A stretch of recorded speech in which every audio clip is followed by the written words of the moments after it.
The Galactic Threat Assessment Conference suspended proceedings because the human researcher just casually mentioned that her species hunts grizzly bears for sport. Counselor Zelak slammed his primary appendage against the podium, the sharp crack echoing through the amphitheater. "Emergency recess! Clear the chamber!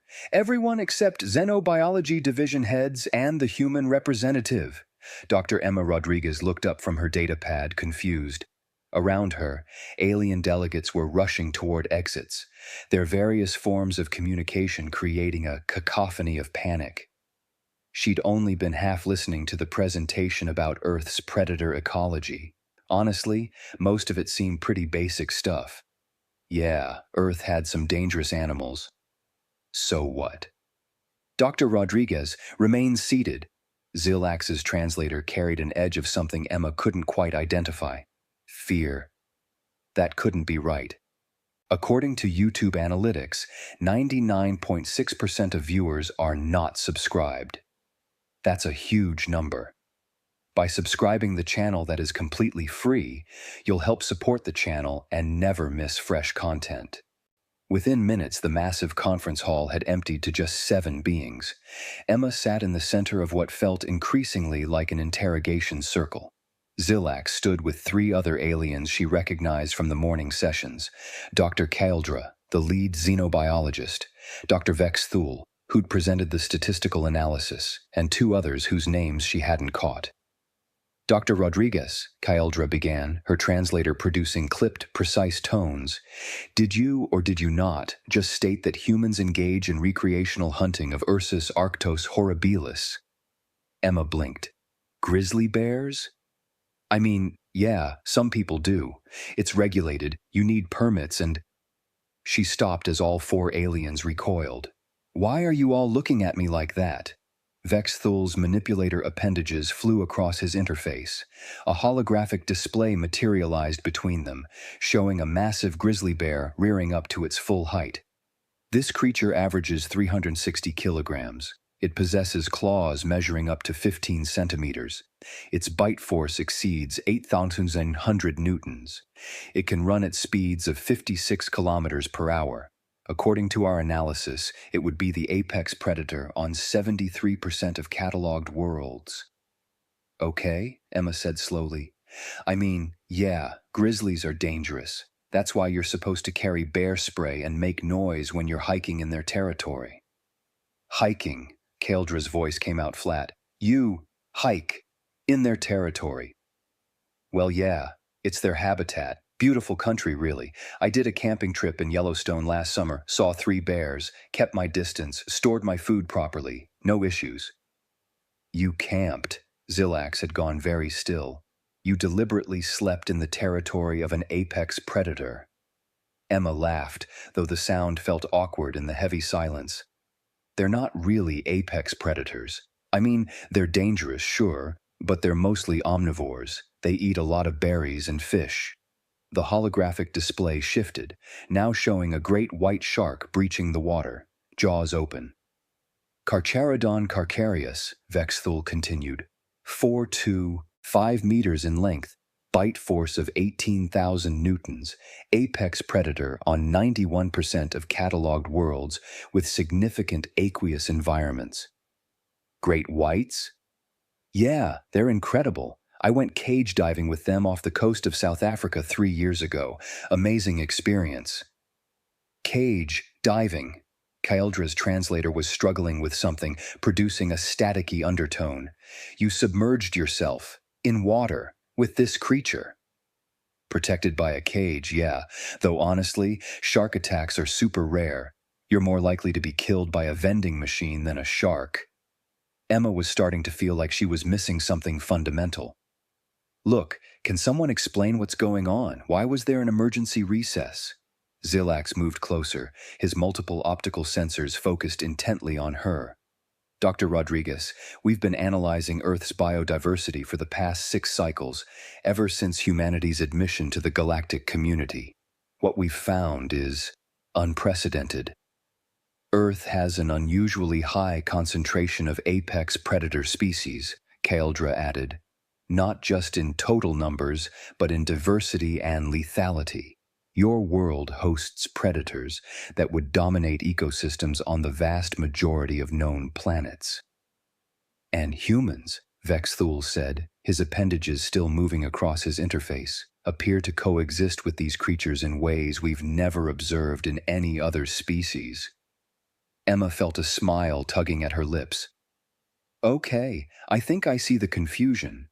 Yeah, Earth has some dangerous animals, but humans have been dealing with them for thousands of years. We developed tools, strategies, societies. You developed strategies, Zilax interrupted, to coexist with multiple apex predators simultaneously. Do you understand how unprecedented that is? Every world in our database, Kyldra explained, develops one apex predator. One. A single species that evolves to dominate its ecosystem through superior attributes: size, speed, venom, armor, sensory capabilities. That species shapes the evolution of every other creature on the planet. Prey species evolve to evade it. Smaller predators evolve to avoid competing with it. The entire ecological pyramid balances around this single dominant species. Earth has dozens, Vexthul said quietly. Dozens of species that would qualify as apex predators on other worlds, all coexisting in various ecosystems. Emma shrugged. Different environments, different adaptations, polar bears in the Arctic, saltwater crocodiles in Australia, jaguars in South America. You just named 3 creatures, Zilax said, each of which would be the most lethal organism on separate planets in our records. And you speak of them as casually as you might discuss weather patterns. Because they're just animals, Emma said, her confusion growing. Dangerous animals, sure, but we understand their behavior. We know how to stay safe around them. And honestly, most of them want nothing to do with humans. We're not part of their normal prey profile. Kyeldra's optical sensors dilated. Not part of their... Dr. Rodriguez, on every other world we've studied, the apex predator shapes the behavior of all other species. Prey species live in constant awareness of the apex predator. They structure their entire existence around avoiding it. You're telling me Earth's apex predators simply ignore humans? Well, mostly. I mean, there are occasional attacks, but they're rare. Usually happens when people do something stupid like get between a mother bear and her cubs, or when mother bears... Zilax's voice had gone very quiet. The apex predators on your world reproduce. They have offspring. And humans. What? No to avoid the offspring? Yeah, that's like rule 1 of bear safety. Never get between a mama bear and her cubs. She'll absolutely mess you up. Emma paused. Okay, you guys are really freaking me out. What's going on? Vexthul manipulated his interface, and the holographic display split into multiple screens, each showing different Earth predators. Lions, tigers, leopards, crocodiles, orcas, Komodo dragons, anacondas. On my world, he said softly, our apex predator, the Krelix, is a solitary creature. It weighs approximately 2 tons. It has armored plating that can withstand most projectile weapons. When a Krelix is detected within 100 kilometers of a settlement, we evacuate the entire settlement. Thousands of individuals relocating until the creature moves on. The thought of hiking in its territory, of deliberately entering its domain for recreation. He trailed off, his appendages going still. My world's apex predator, Kyldra said, hunts in the deep trenches of our oceans. We've lost entire research stations to it. We don't enter the deep water. We simply don't. The cost in lives is too high. And Earth humans, Zilax continued, not only enter the domains of multiple apex predators, but you just stated that you hunt them for sport. Some people do, yeah. With the right equipment and training, it's training. Kyeldra's translator was definitely struggling now. You train to hunt apex predators. Well, yeah. You don't just wander into the wilderness unprepared. You need to understand animal behavior, tracking, firearms safety. Firearms. Zilax's optical sensors had gone very wide. Projectile weapons designed to kill these creatures. Among other tools, sure. Emma was starting to feel defensive. Look, I don't personally hunt bears or anything, but I'm not going to judge people who do. It's part of wildlife management, keeping populations healthy. Population management. Kyldra had sat down, her limbs seeming to lose their rigidity. You manage the populations of apex predators. Of course. If populations get too high, they can damage their own ecosystems, overgraze their food sources. Dr. Rodriguez. Zilax had moved even closer now, his optical sensors fixed on her with an intensity that made her uncomfortable. I need you to answer a question, and I need you to be absolutely precise. What is Earth's apex predator? Emma laughed. Are you serious? You've been studying Earth for months, and you don't know that? Humor me. Humans. Obviously. Humans are Earth's apex predator. The silence that followed was absolute. Emma watched as all four aliens seemed to freeze, their various biological indicators going completely still. Even the ambient hum of the translation devices seemed to dim. Finally, Vexthul spoke, his voice barely above a whisper. The bipedal primates, the species with no natural armor, no claws, no venom, no exceptional speed, the species that requires artificial coverings to survive in extreme temperatures, those humans are the apex predator. Yeah, Emma said, her tone defensive now. I mean, we're not physically impressive compared to a lot of animals, but we're smart. We use tools. We work together. We're adaptable. Show me your hunting methods, Kyldra said abruptly. Show me how humans hunt these other predators you've mentioned.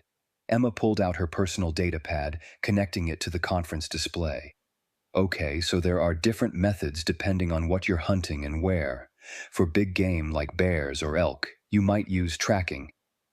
She pulled up videos showing hunters following tracks through forests.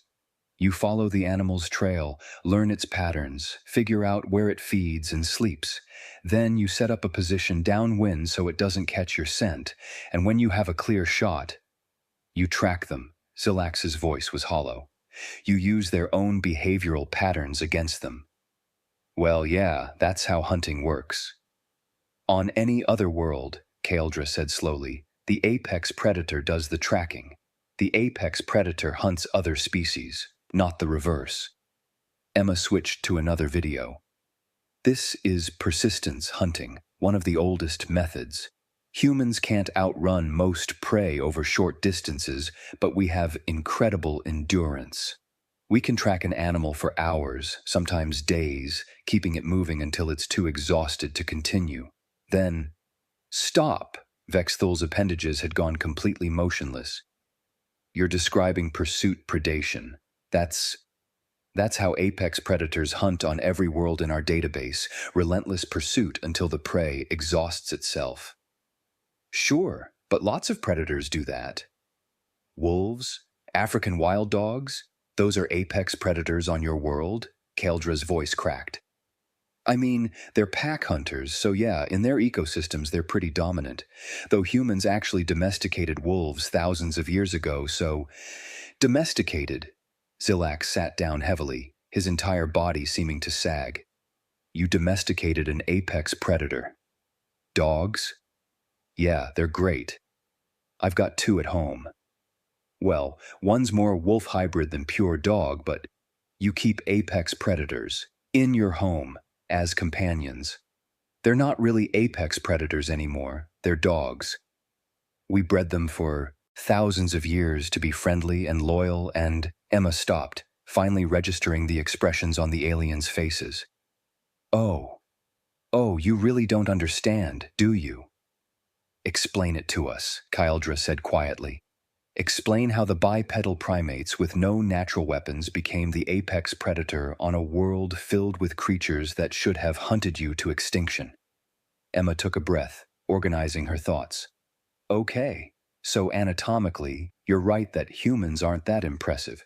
We're not particularly strong, we're not that fast, we don't have natural armor or weapons, but we have a few advantages that, combined, made us incredibly successful.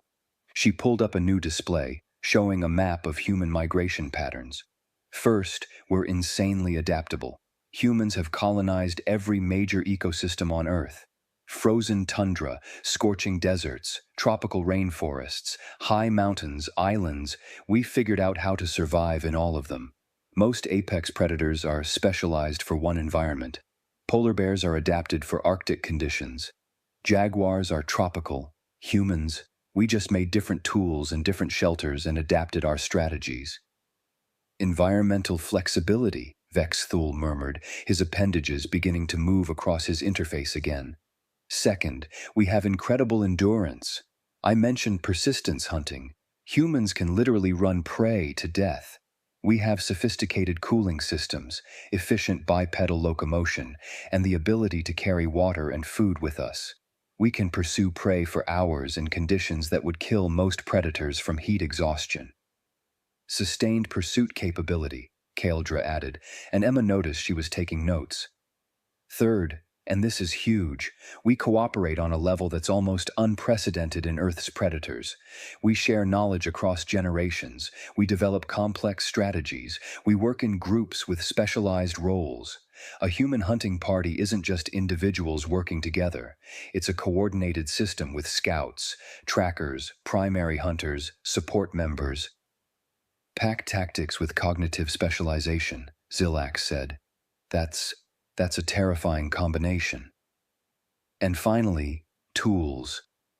We don't need natural weapons because we make better ones.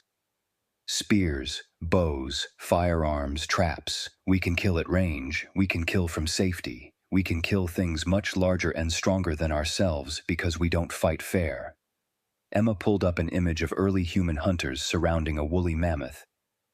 Our ancestors hunted megafauna to extinction, multiple times, on multiple continents. Mammoths, giant ground sloths, cave bears, creatures that were bigger, stronger, and more dangerous than anything alive today, and we killed them all.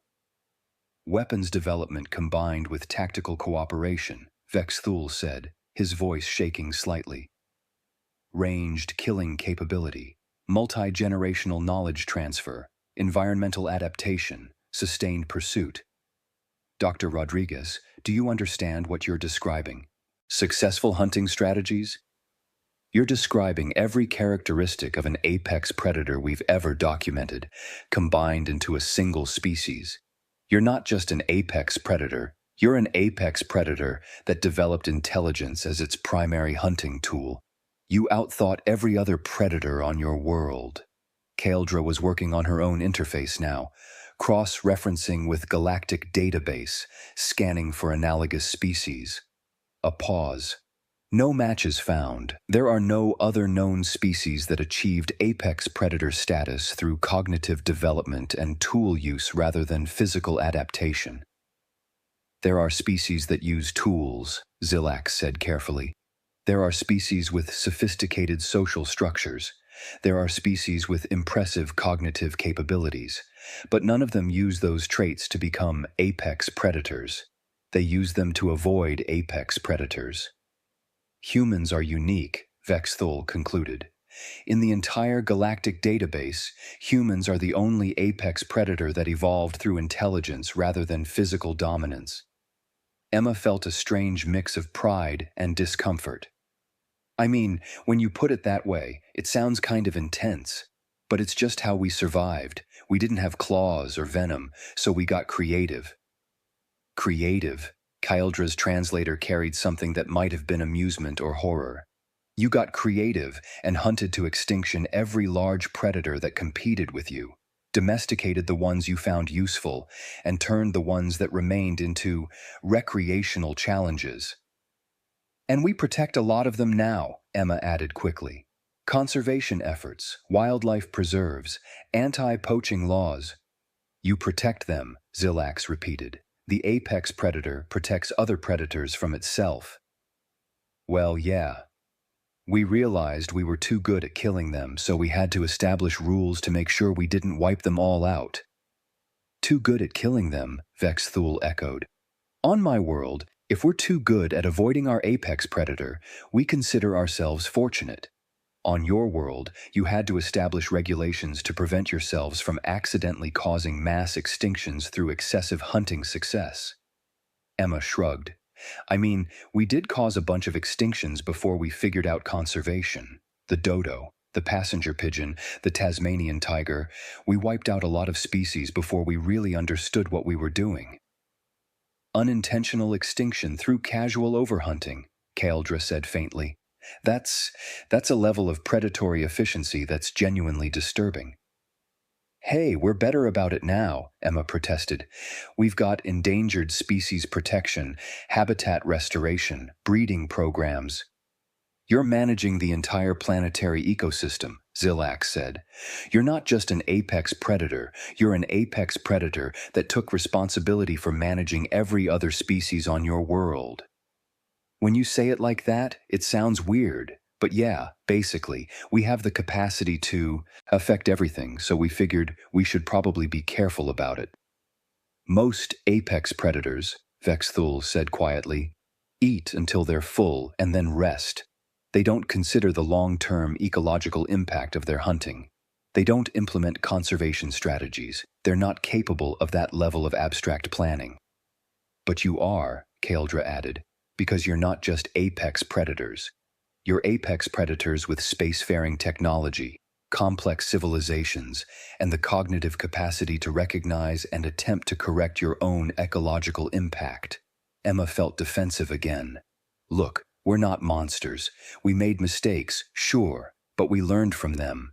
That's kind of what humans do. We try something, it goes wrong, we figure out why, and we try not to do it again.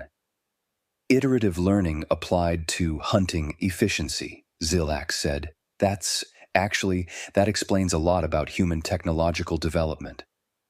Dr. Rodriguez, Kaeldra said, her voice taking on a more formal tone, I need to ask you directly. Do humans feel threatened by other species? Emma blinked. In what sense? In the sense that you might feel the need to defend yourselves, to eliminate threats, to establish dominance. I mean, not really. Mostly we just want to be left alone to do our thing. If an animal attacks us, sure, we defend ourselves. But we're not out there trying to prove we're tough or whatever. Most people go their whole lives without ever having a dangerous encounter with wildlife. Because you've already established dominance, Vexthul said. You established it so thoroughly that other predators avoid human settlements. They've learned you're too dangerous to approach. That's not, Emma paused.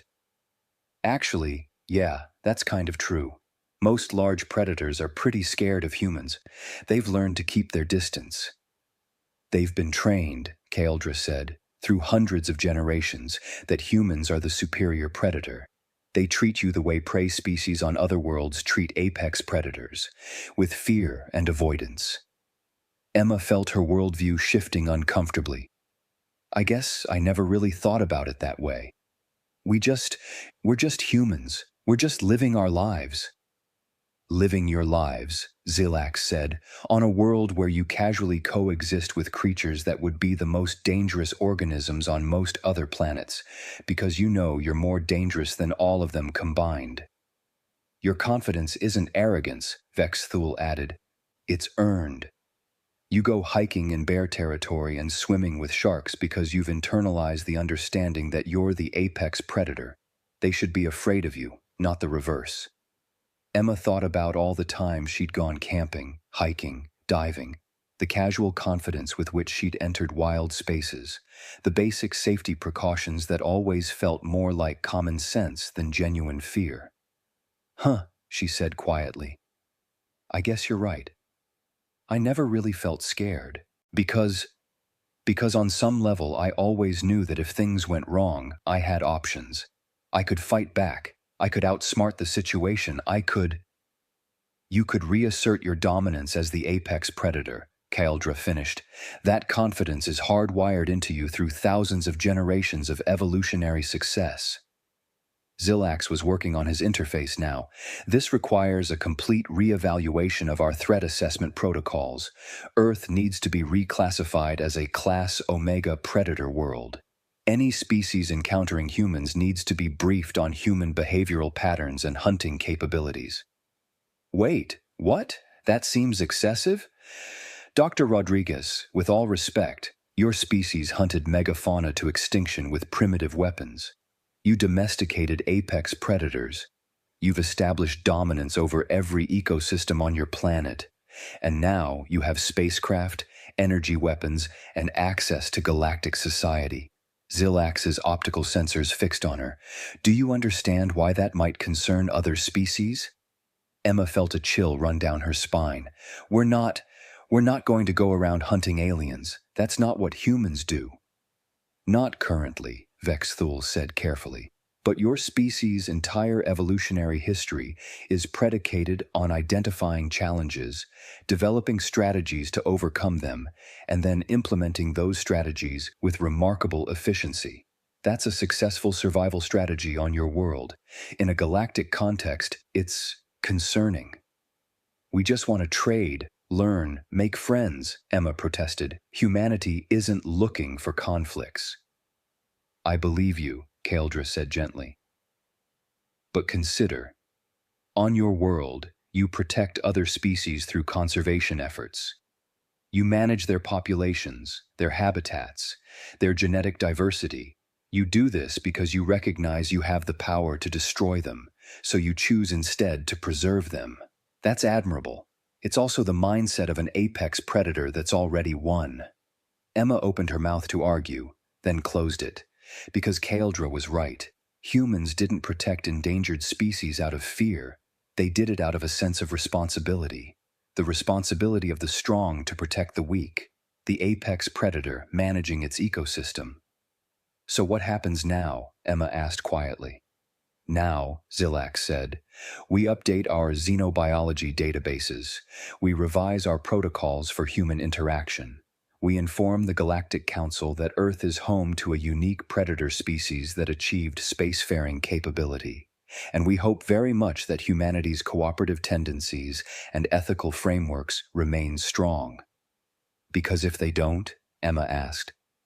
Because if they don't, Vexthul said bluntly, there's no other species in the galaxy with your combination of traits. Adaptability, endurance, cooperation, tool use, and the hunting instincts of an apex predator. If humans decided to become hostile, we have no existing models for how to respond. We're not going to become hostile, Emma said firmly. That's not who we are. I hope you're right, Kaldra said, because your species has a remarkable capacity for both cooperation and destruction. You're capable of incredible compassion. You protect species you don't need. You create art. You help those weaker than yourselves. But you're also capable of engineering planet-wide extinctions and fighting wars that span continents. You contain multitudes, Dr. Rodriguez, and that makes you simultaneously the most promising and most concerning species we've encountered. The conference reconvened an hour later with new security protocols and updated briefing materials. Emma sat through presentations about human evolutionary history, hunting methodologies, and ecological impact with a growing sense of surrealism. She'd come to this conference thinking she was just an observer, a minor researcher providing context about her homeworld. Instead, she'd apparently represented the first apex predator species to achieve galactic status. As the conference ended and delegates filed out, giving her noticeably wider berth than they had that morning, Emma gathered her materials and headed for the exit. Kaldra caught up with her in the corridor. Dr. Rodriguez, I hope I didn't offend you earlier. Our assessment of humanity was purely scientific. Emma managed a smile. No offense taken. It was just a lot to process. I've never really thought of myself as an apex predator before. Perhaps that's one of humanity's greatest strengths, Kaldra said thoughtfully. You don't obsess over your dominance. You simply live your lives, confident in your capabilities, but not consumed by them. Most apex predators are solitary, aggressive, territorial. Humans are social, cooperative, creative. You're apex predators who transcended the typical limitations of that role. I guess that's a nice way to look at it, Emma said. One question before you go, Kaldra added. You mentioned earlier that you're planning a vacation. May I ask where? Oh yeah, I'm going shark diving next month. There's this great spot off the coast of Australia where you can swim with tiger sharks and... She stopped, seeing Kaldra's expression. What? Nothing, Kaldra said, her translator carrying what might have been amusement. Just have a safe trip, Dr. Rodriguez, and perhaps be gentle with the sharks. They're apex predators too, you know. Emma laughed. Don't worry, I'm just there to observe them. It's not like I'm hunting them or anything.